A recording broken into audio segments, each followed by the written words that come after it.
अस्सलाम वालेकुम स्टूडेंट्स, आज का हमारा लेक्चर नंबर 36 क्लास 10th का है। सब्जेक्ट मैथमेटिक्स, चैप्टर नंबर 5 हम डिस्कस कर रहे थे सेट्स एंड फंक्शंस। आज का जो हमारा टॉपिक है वो है बाइनरी रिलेशन। सबसे पहले इसकी हम डेफिनेशन देखते हैं, उसके बाद हम जो है एग्जांपल्स कुछ डिस्कस करेंगे। फिर हम डिस्कस करेंगे कि बाइनरी रिलेशन अगर हमारे पास कोई है तो उसकी डोमेन और रेंज हम कैसे फाइंड करेंगे। अब डेफिनेशन में वो कहता है कि if A and B are any two non empty set, कहते हैं कि अगर हमारे पास जो है ए और बी कोई से दो नॉन एम्प्टी सेट हैं, मतलब कि ऐसे दो सेट हैं जिसमें कोई ना कोई ज़रूर एलिमेंट होगा, then a subset R A cross B. आगे वो कहते हैं कि अगर हमारे पास जो है ए और बी कोई से दो नॉन एम्प्टी सेट हैं, उनका हम क्रॉस प्रोडक्ट ले लेते हैं। ठीक है, कार्टेशियन प्रोडक्ट लेंगे। कार्टेशियन जो प्रोडक्ट वो हमेशा ऑर्डर पेयर में होता है, तो उसमें से कुछ ऑर्डर पेयर्स ले लेंगे जिससे हम जो है सेट आर में राइट करेंगे। मतलब सेट आर में वो वाले हमने ऑर्डर पेयर राइट करने हैं जो A cross B, A cartesian B के सबसेट होंगे। Then is called binary relation. फिर जो आर जो होगा वो क्या कहलाएगा, बाइनरी रिलेशन कहलाएगा from set A into set B, A से बी की तरफ। आगे वो कहते हैं कि because there exist some relationship between first and second element of each order pair in और। अब स्टूडेंट्स इसमें स्टेटमेंट में मेन जो फोकस आपने करना है ये इस फार्मूला पे करना है जो उसने लिखा हुआ है कि R subset A cross B. अब इसको जो है हम बाय डेफिनेशन समझते हैं कि इसका मतलब क्या है। अब इसमें सबसे पहले जो है हम जो है एक सेट ए ले लेते हैं। सेट ए जो है वो हमारे पास नॉन एम्प्टी सेट होना चाहिए, मतलब कि इसमें कोई ना कोई एलिमेंट्स होने चाहिए। तो हम एलिमेंट राइट कर लेते हैं 1 और हमारे पास आ जाता है 3। इस तरीके से जो है सेट बी हम राइट कर लेते हैं। सेट बी में कोई ना कोई एलिमेंट्स ले लेते हैं, तो ये भी हमारे पास जो है नॉन एम्प्टी सेट होना चाहिए। इस हम राइट कर लेते हैं ए बी सी। ये हमारे पास जो है ये दो नॉन एम्प्टी सेट हैं। अगर आपसे ये कहे कि इसका आप रिलेशन फाइंड करें तो हम रिलेशन कैसे फाइंड करेंगे। सबसे पहले हम जो है इन दोनों का कार्टेशियन प्रोडक्ट फाइंड करेंगे, मतलब कि ए क्रॉस बी फाइंड करेंगे। तो ए क्रॉस बी हम कैसे फाइंड करेंगे, जैसे कि हम प्रीवियस लेक्चर में सीख चुके हैं कि ए क्रॉस बी जो होता है वो हमारे पास इन दोनों का प्रोडक्ट होगा, मतलब कि 1 3 क्रॉस उसके बाद ए बी सी।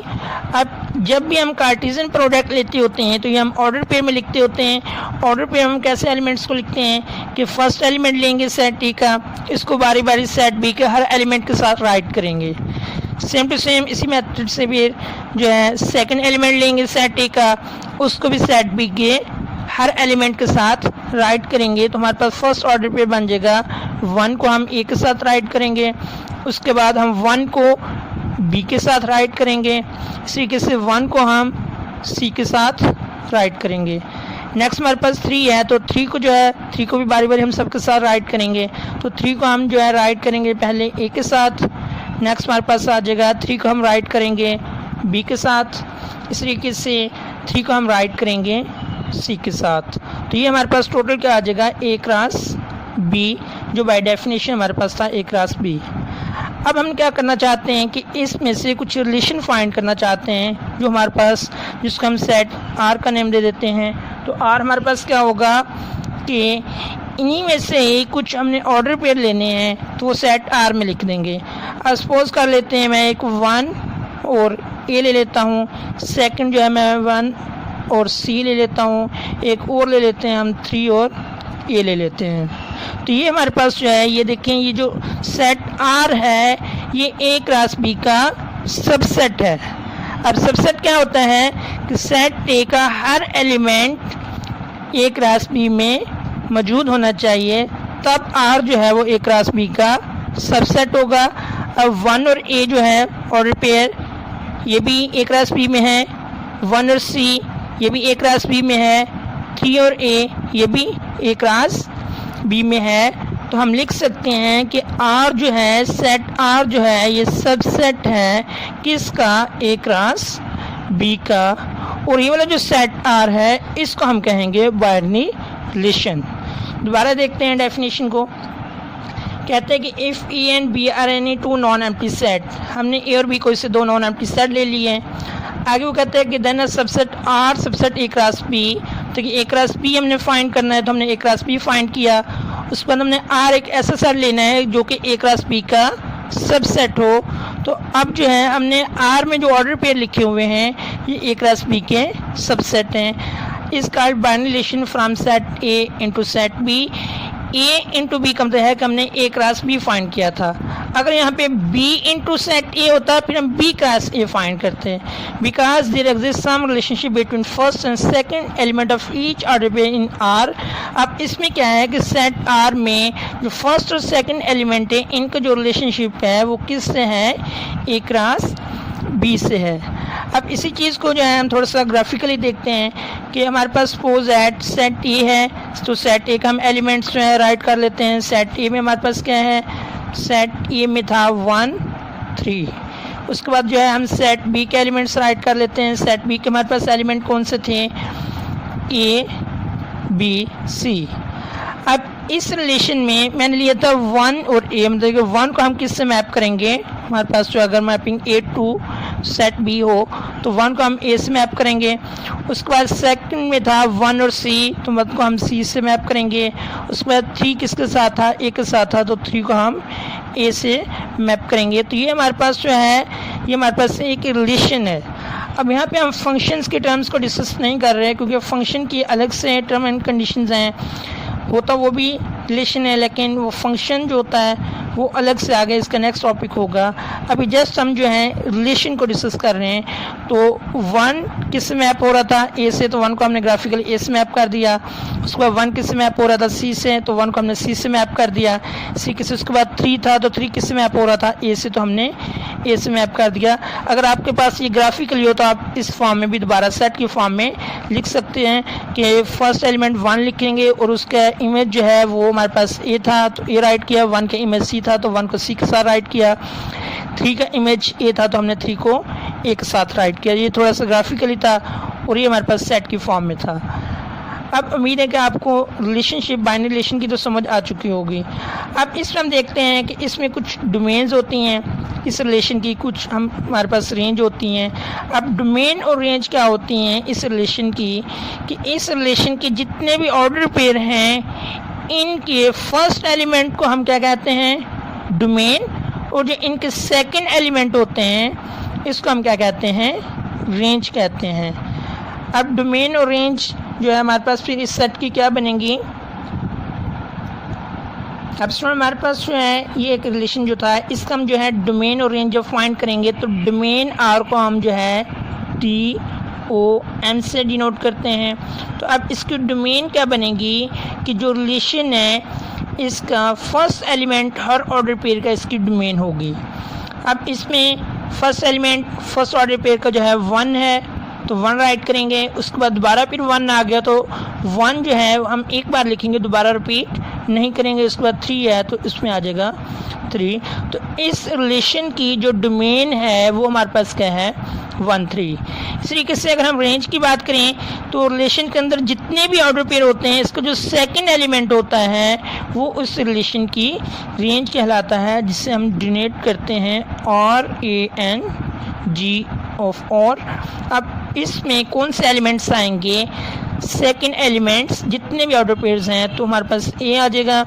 उसके बाद जो है हमारे पास C है तो C आ जाएगा। अब नेक्स्ट फिर C है तो C दोबारा राइट नहीं करेंगे क्योंकि सेट में हर एलिमेंट डिफरेंट होते हैं, द डिस्टिंक्ट एलिमेंट होते हैं। अब स्टूडेंट इस तरीके से जो है आप कोई भी एग्जांपल लेके उनके A क्रॉस B फाइंड कर लें सबसे पहले, और उसके बाद जो है उसके बाइनरी रिलेशन जो है हम अपनी मर्जी से कोई भी ले सकते हैं उनमें से ऑर्डर पेयर, लेकिन वो ऑर्डर पेयर जो हैं वो A क्रॉस B के सबसेट होने चाहिए। अब देखना ये होगा कि अगर हमारे पास जो है कोई भी A cross B Cartesian product है तो उसके टोटल कितने बाइनरी रिलेशन बन सकते हैं। तो इसके लिए हम सपोज कर लेते हैं कि अगर हमारे पास जो है सेट E है उसके जो है एलिमेंट्स हैं हमारे पास 1 2 3 और सेट B के एलिमेंट्स हैं हमारे पास 1 2 3, 4, 5। हम ये देखना चाहते हैं कि इनके टोटल कितने हमारे पास जो है ये बाइनरी रिलेशन बन सकते हैं। जैसे कि पिछले में हमने अपनी मर्जी से कुछ ऑर्डर पेयर ले लिए थे, तो टोटल कितने बन सकते हैं। तो इसका जो फार्मूला होता है हमारे पास वो ये होता है कि हम जो है सेट ए के भी नंबर ऑफ़ एलिमेंट्स देखेंगे, सेट बी के भी नंबर ऑफ़ एलिमेंट्स देखेंगे। हम सपोज कर लेते हैं कि सेट ए के जो नंबर ऑफ़ एलिमेंट्स हैं उसे हम n से डिनोट कर देते हैं, तो वो हमारे पास कितने हैं, 3 हैं। इस तरीके से सेट बी के जो नंबर ऑफ़ एलिमेंट्स हैं हमारे पास उसे हम m से डिनोट कर देते हैं, वो हमारे पास कितने हैं, 5 हैं। अब हम फाइंड ये करना चाहते हैं कि हमारे पास टोटल बाइनरी रिलेशन कितने बन सकेंगे। तो उसका जो फार्मूला है हमारे पास वो बन जाएगा 2 raise to power m multiply n। ये हमारे पास जो है टोटल रिलेशन फाइंड करने का फार्मूला होगा। अब इस फार्मूले में हम क्या करेंगे, m की जगह पे m की वैल्यू पुट कर देंगे, n की जगह पे n की वैल्यू पुट कर देंगे। इसे m क्रॉस n लिख दें या n क्रॉस m लिख दें, क्योंकि मल्टीप्लिकेशन में कम्यूटेटिव लॉ होल्ड करता है। तो अब हमारे पास m की वैल्यू कितनी है, 5, और n हमारे पास कितना है, 3। तो 2 रेज़ टू पावर 5 3 ज़ार 15, 2 रेज़ टू पावर 15 टाइम, मतलब कि इतने हमारे पास जो है इसके बाइनरी रिलेशन टोटली बन सकते हैं।